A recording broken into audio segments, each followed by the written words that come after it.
Hello and welcome to this presentation entitled An Introduction to the Offshore Voluntary Disclosure Program and Related Procedures.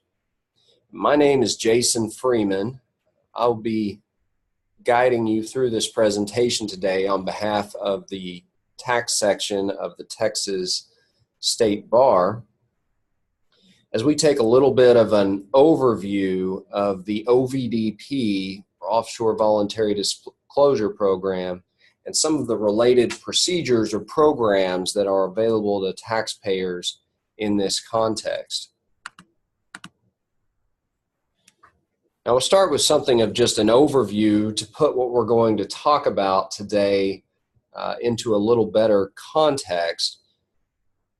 As many of you are no doubt aware, offshore tax enforcement has been something of a priority both at the IRS and the Department of Justice for some years now.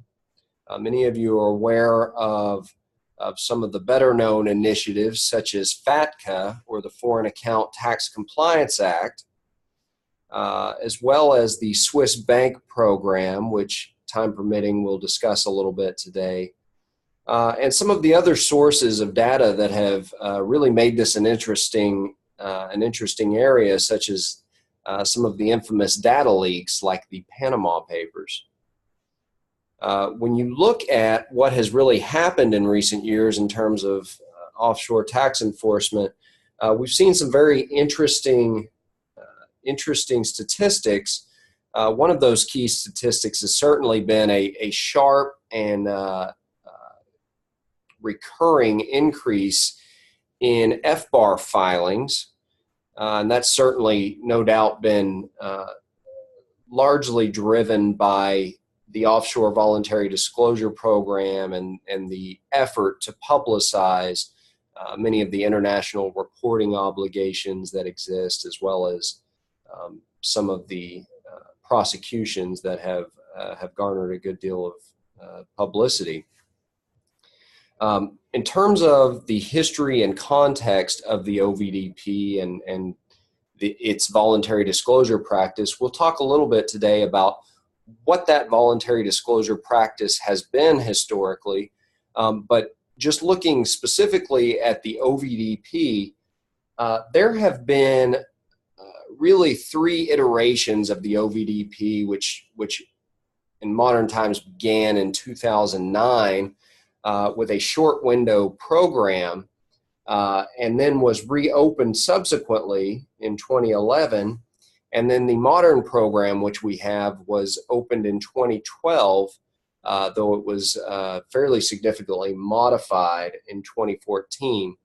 And it's an open-ended program that, as we'll discuss, allows some taxpayers with prior reporting deficiencies to come forward, correct those deficiencies, and in the process avoid exposure to significant civil penalties, and for some, criminal exposure.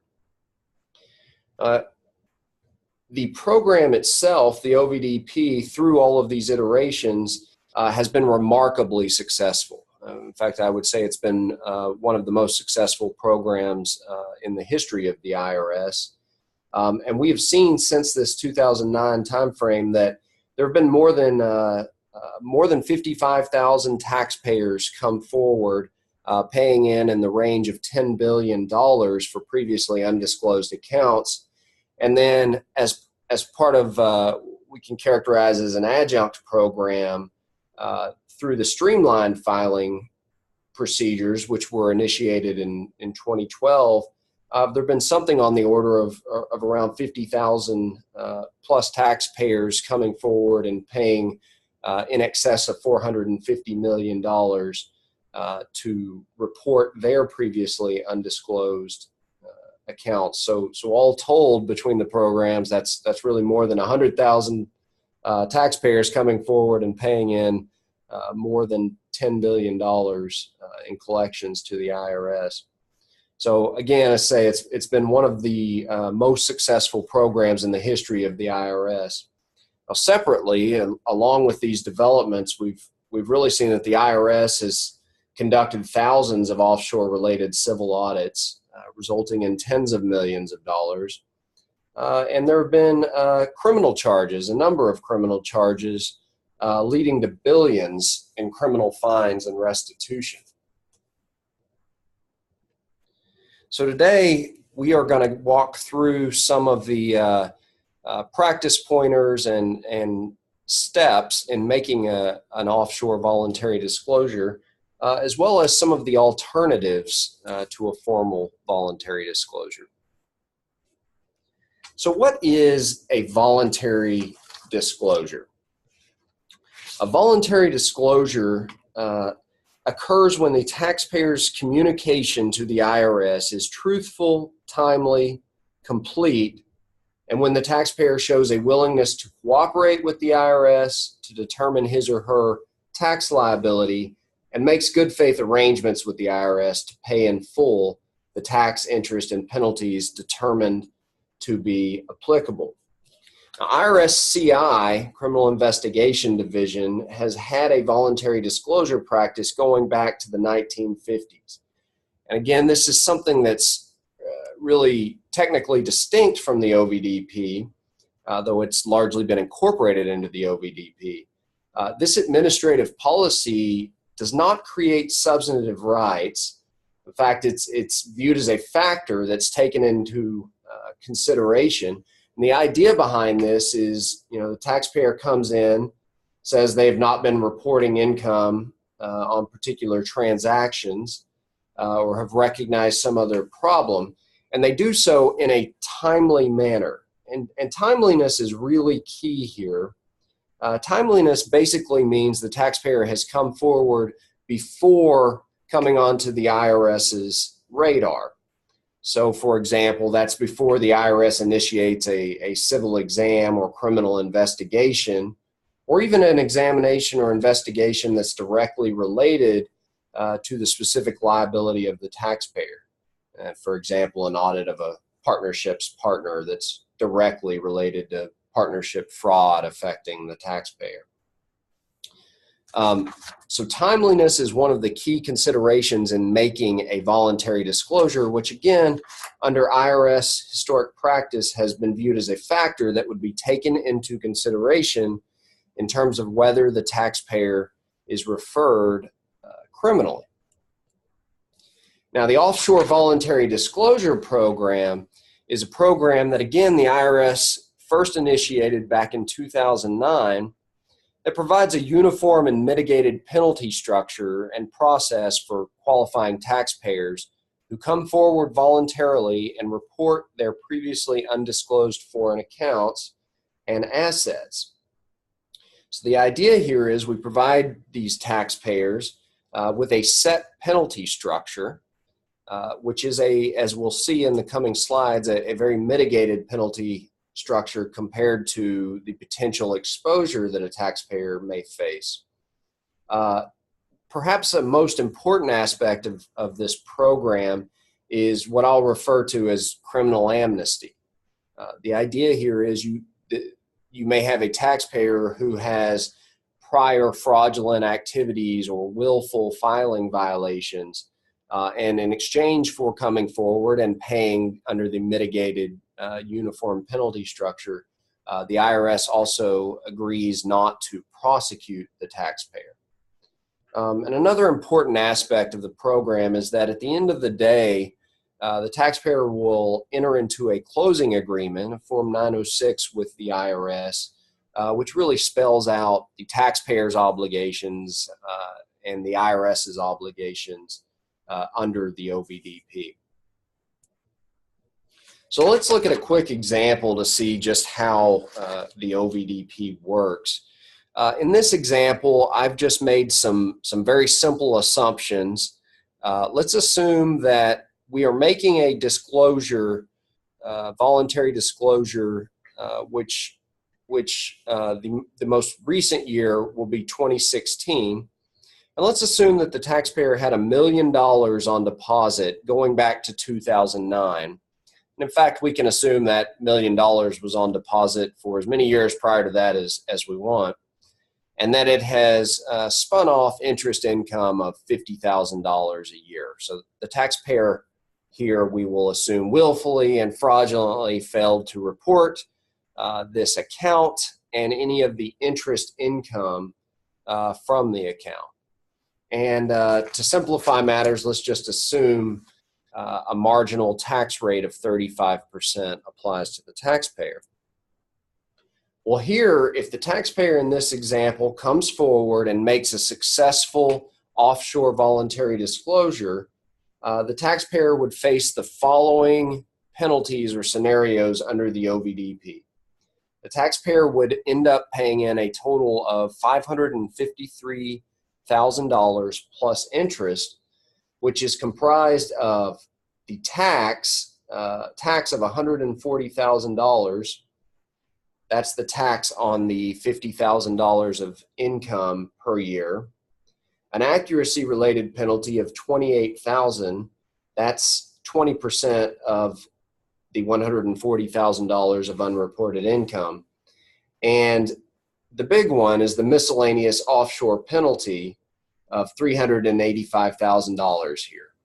And that is 27.5% here times the highest balance in the account over an 8-year period, which, as you saw in the prior slide, was $1.4 million. This particular penalty, the offshore penalty, is really in lieu of a number of other penalties that could apply, which we'll discuss on the next slide. And then most importantly, what this taxpayer gets out of the OVDP is an IRS agreement not to refer the taxpayer for criminal prosecution for his or her willful violations.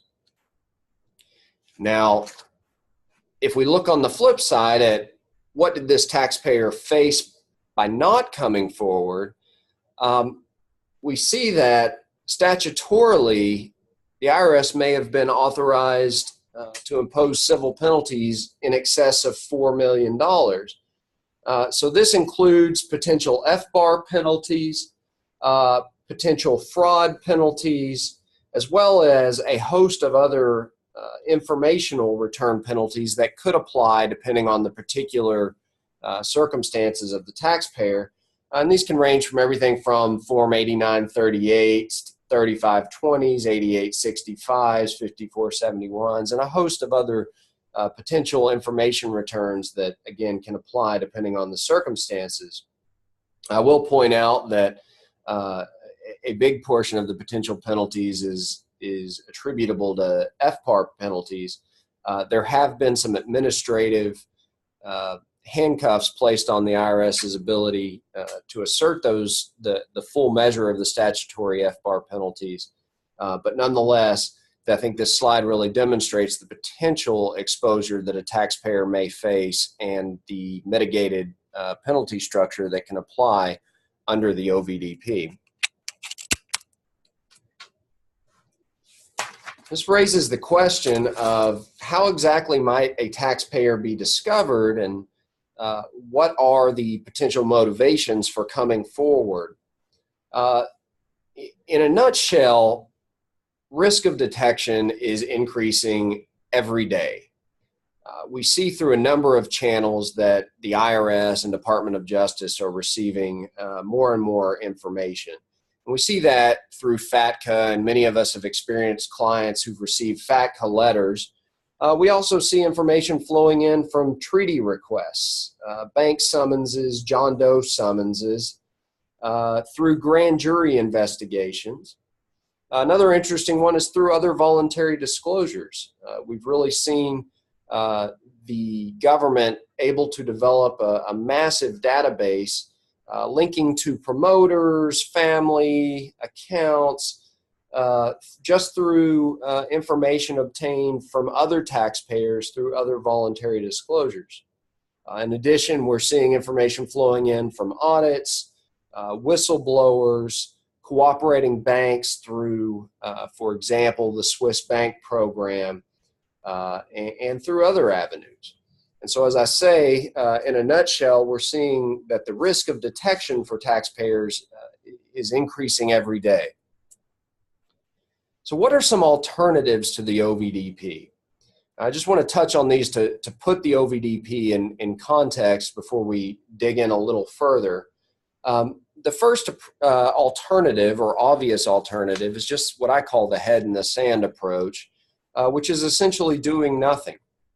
I'm not suggesting this is a good approach, but it is one approach that is out there. Another approach is what is known as a quiet disclosure, which essentially involves filing either on an amended basis or original filing basis the prior returns, but without going through the formal process of making a voluntary disclosure or otherwise bringing the matter to the IRS's, formally at least, to the IRS's attention. One of the other avenues or approaches that has become increasingly popular and used much more frequently is the streamlined filing compliance procedures. And we are going to touch upon those a little bit towards the end of this presentation. As well, we'll touch on very briefly the delinquent filing procedures, which may be available to taxpayers who have reasonable cause and may have failed to file an FBAR or other informational tax returns. So the background requirements to be accepted into the OVDP. First and foremost, the taxpayer's income must be legal source income.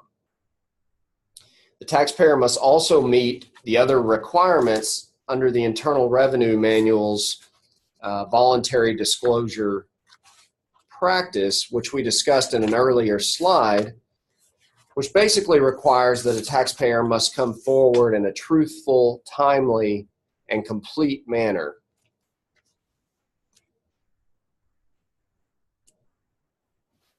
The OVDP process in a nutshell, look at these as steps in the process. And step number one is what's known as a pre-clearance.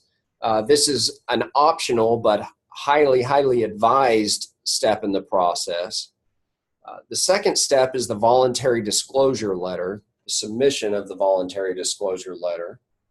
The third step is the submission of the voluntary disclosure package, and this is the package that really entails the amended returns, bank statements, and a host of other information.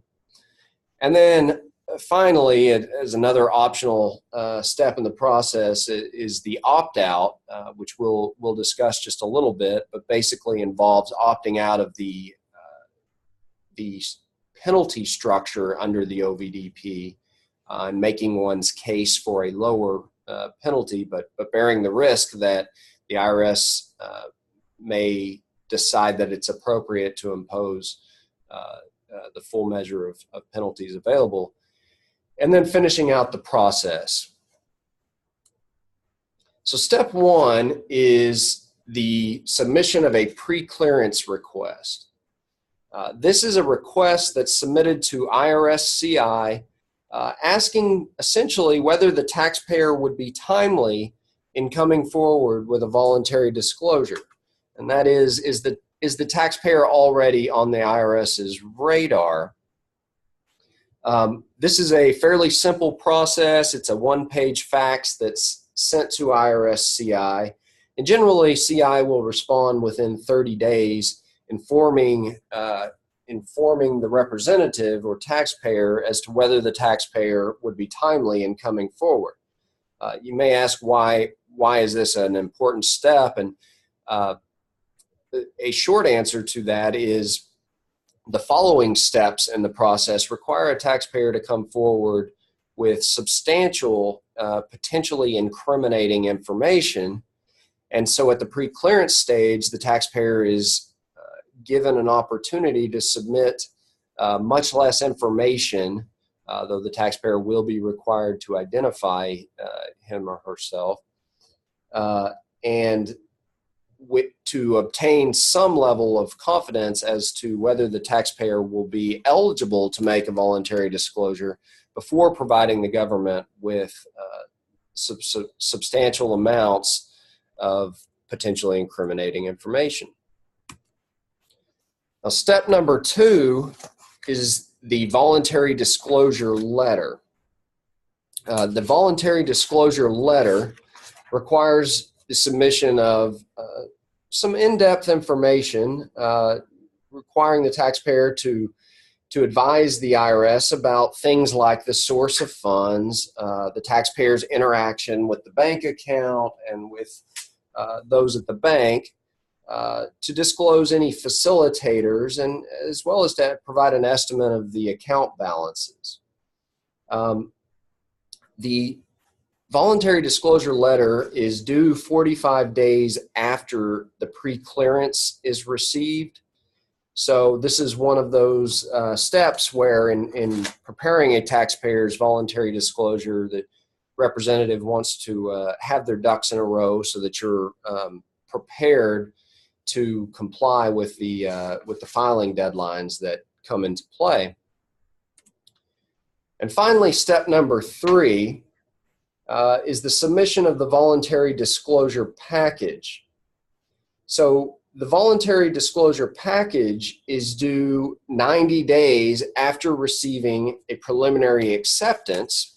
And I should take a step back that the preliminary acceptance is provided after submission, successful submission of a voluntary disclosure letter in step 2.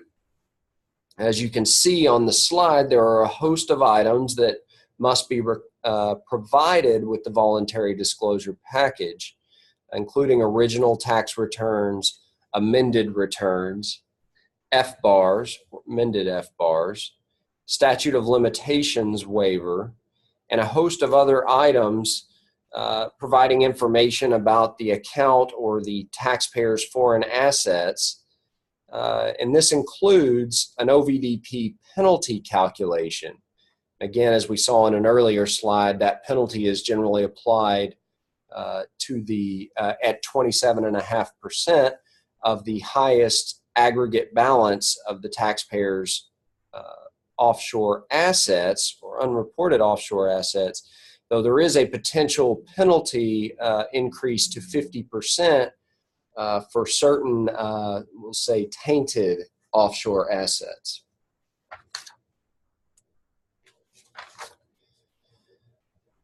So the 27.5% or 50% penalty, the 50% increased penalty applies where the taxpayer may have held an account with a bank or through a facilitator that has been publicly listed by the IRS, and there is an updated list available through available at FAQ 7.1 for the offshore voluntary disclosure FAQs on the IRS's website, and I would advise practitioners to visit that prior to any particular disclosure, as it's an ever-changing list that can be updated by the IRS at any time.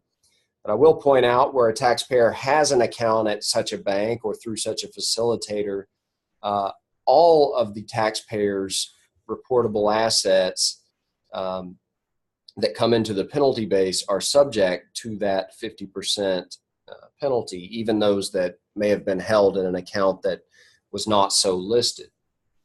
Some of the common issues that we come across in calculating the penalties, there are a host of them. I've selected just a few here. Currency conversion is a frequent issue.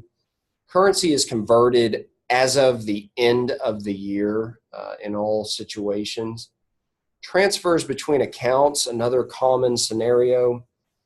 In this situation, the burden is on the taxpayer to demonstrate the transfers, but where that can be done, those transfers are not double counted in the penalty base.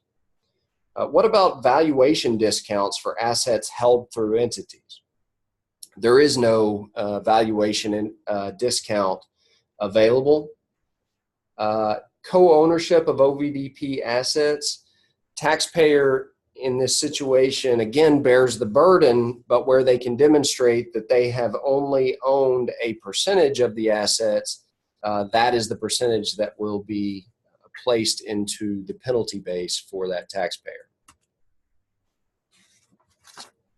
Again, I think I've already covered the 50% penalty. Can't stress this enough, though. Prior to any disclosure, practitioner should check the list of bad banks and facilitators that is listed in the IRS FAQs. Let's talk a little bit about the opt-out scenario. An opt-out is an election by a taxpayer to have his or her case handled under standard audit procedures rather than to submit to the OVDP's one-size-fits-all penalty structure. Importantly, decision to opt out is irrevocable. Taxpayer cannot get back into the OVDP penalty structure once he or she formally makes the opt-out decision. I will also point out that an opt-out is distinct from a removal from the program, which is a step that is initiated by the IRS.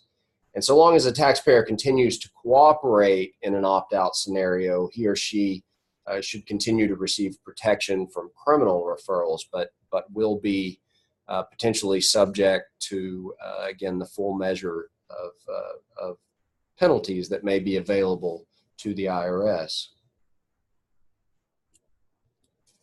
There are some important considerations in terms of calculating potential penalties that may apply to a taxpayer. Among the most important and recent developments, at least in recent years, is a May 13th, 2015 memorandum from Treasury, which provides that in cases involving willful violations over multiple years, examiners will recommend a penalty for each year for which the FBAR violation was willful. But it goes on to tell us that in most cases, the total penalty amount for the years under exam will be limited to 50% of the highest aggregate balance of all unreported foreign financial accounts during the years under exam.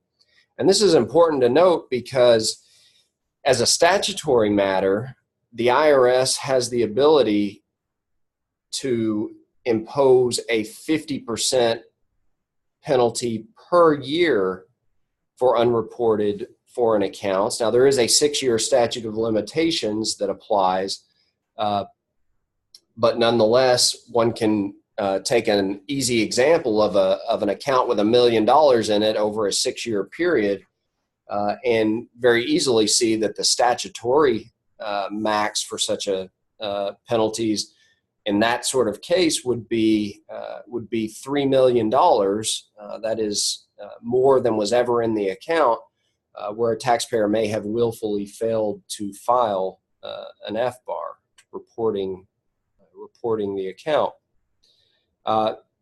Important to note that the penalty guidance does further tell us that examiners may recommend a penalty that is higher or lower than the 50% amount, but generally, but in all circumstances, the penalty will be limited to 100% of the foreign account. Also of note, and I'm not going to spend much time on it, but just be aware of the mitigation guidelines that are contained in the Internal Revenue Manual. Taxpayers who meet the criteria for application of the mitigation guidelines may be able to make a compelling case for a lower penalty. And I say this in the context of opt-outs because this is another source of administrative guidance in terms of the appropriate penalties, FBAR penalties that should apply, and certainly may be helpful to some practitioners in making their case in the opt-out context.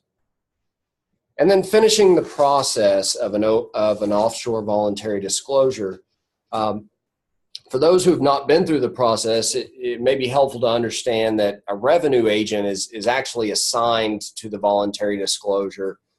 That revenue agent will generally issue information document requests and may make other informal requests or even have meetings and phone calls with the practitioner.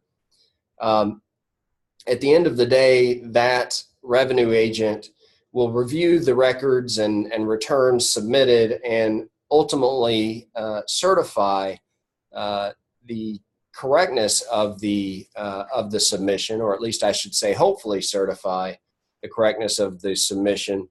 This is something that's much less in scope than a full-blown audit, but is generally the process. And then at the end of the day, through the voluntary disclosure, the taxpayer enters into a closing agreement with the IRS, which as I said earlier, really spells out the obligations of the taxpayer and the IRS, and really ties the outcome up in a nice, neat little bow.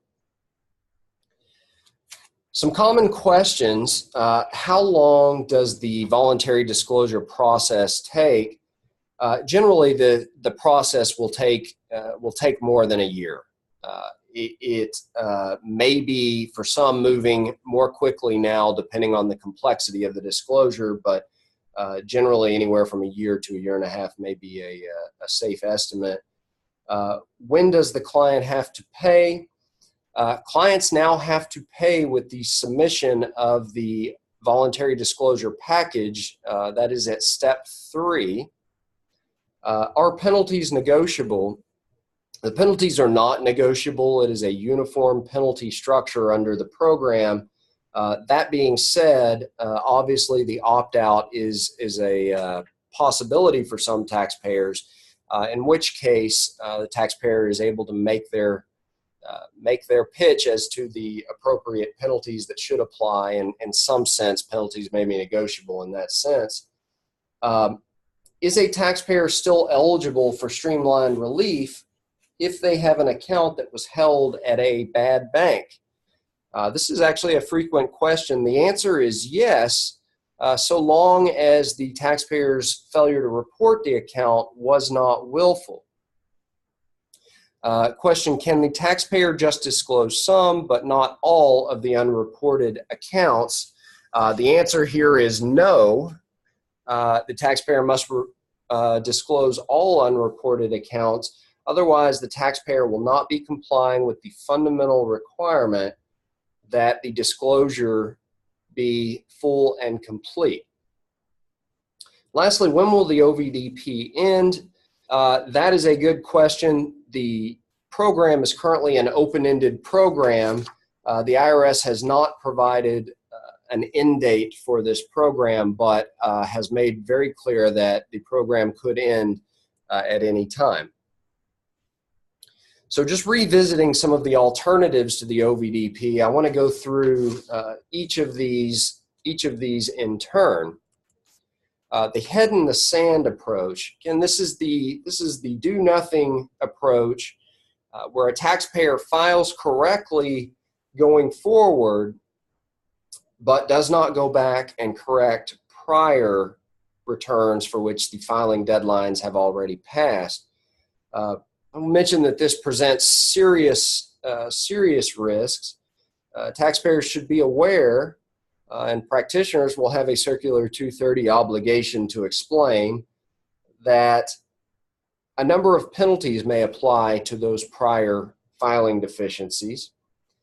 And taxpayers should be very aware that the statute of limitations may not be running on some of these tax returns, particularly where there is fraud. The statute of limitations will not be running on the taxpayer's returns, and where information returns, foreign information returns, have not been filed. Section 6501C8 may provide that the statute of limitations for the entire return does not begin to run.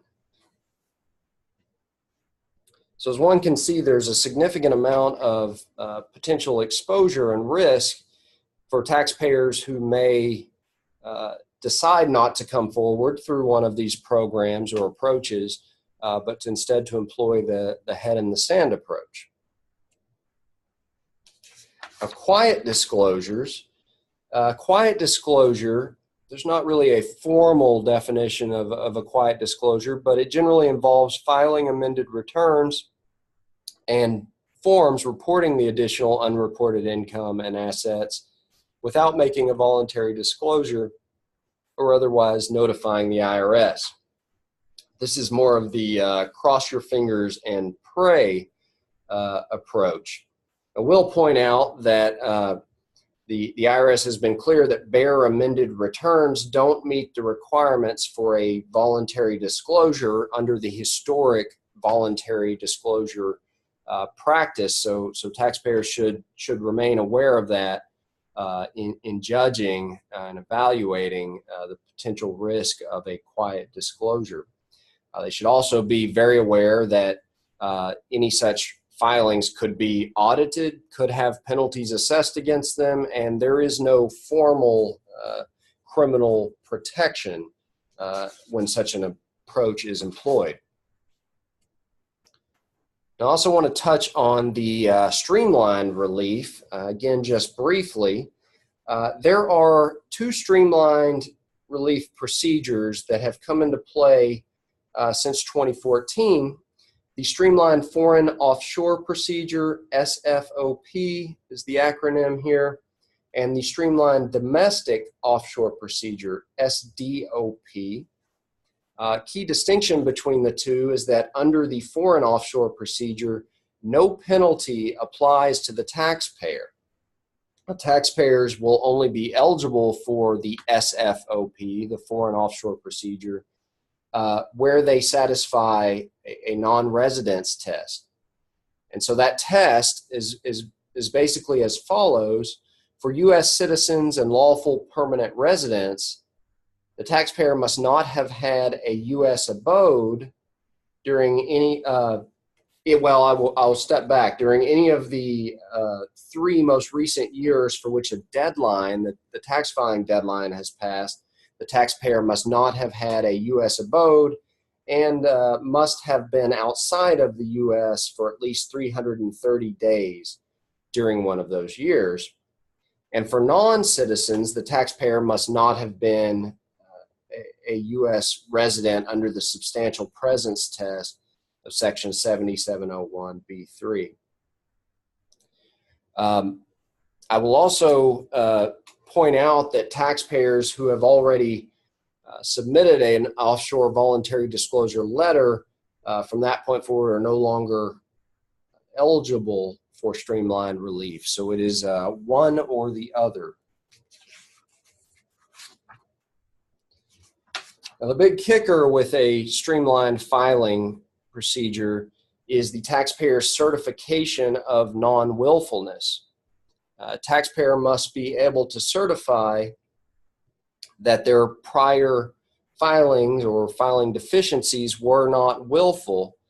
And I point this out because taxpayers will have to make this certification under penalties of perjury.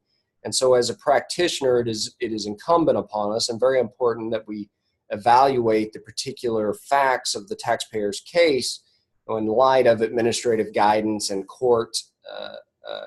recent court holdings to determine whether the taxpayer can truthfully certify as such. Now, how is the streamlined procedure different from the OVDP? As I mentioned before, the two programs are mutually exclusive. The streamlined procedure requires a certification of non-willfulness. Under the OVDP, the taxpayer's failures can have been willful, and the taxpayer may still make a voluntary disclosure. Again, under the streamlined procedures, the penalties are significantly reduced, and in the case of the SFOP, eliminated. Under the streamlined procedure, there is no protection from a criminal referral. Tax returns are processed just like any other tax return, and so the taxpayer may be subject to audit. And then another important distinction is that there is no closing agreement as there is under a voluntary disclosure. In light of time, I will I will skip through the SDOP penalty slide, but just will point out that there are some minor differences between the way that the penalty base is calculated under the SDOP and under the voluntary disclosure program. So which program is right for a taxpayer? And the answer here is that it depends on the facts. The threshold inquiry or hurdle for making a successful streamlined filing is a lack of willfulness and an ability to certify that the prior filings or filing deficiencies did not result from willful behavior. Before ending, I do want to talk about a couple of other procedures that may be available to taxpayers in this context. The first is the delinquent FBAR submission procedure. And this is available to taxpayers who don't need the OVDP or streamlined filing compliance procedure to file delinquent or amended tax returns, but who may not have filed an FBAR and who could otherwise come forward in a timely manner. And for these taxpayers who can demonstrate reasonable cause for their failures, they may be able to make a delinquent FBAR submission filing, and key point here being that where successful, there are no penalties imposed for such FBAR submissions. Lastly is the delinquent international information return submission procedure. For this particular submission procedure, a taxpayer can come forward through the procedure even if they have unreported income related to the assets. I will or should have pointed out that under the FBAR submission procedure, all income must have been reported with respect to the asset to qualify under the delinquent FBAR submission procedure. But under the delinquent international information return submission procedure, taxpayers who may have failed to file one or more international information returns and who can demonstrate and have reasonable cause for that failure, and again, who otherwise would be coming forward in a timely manner, i.e. they are not on the IRS's radar already, may qualify for a delinquent international information return submission. Again, the upshot here being that there are no penalties applicable for a successful submission. So that concludes our presentation today. I appreciate those of you who stuck with us.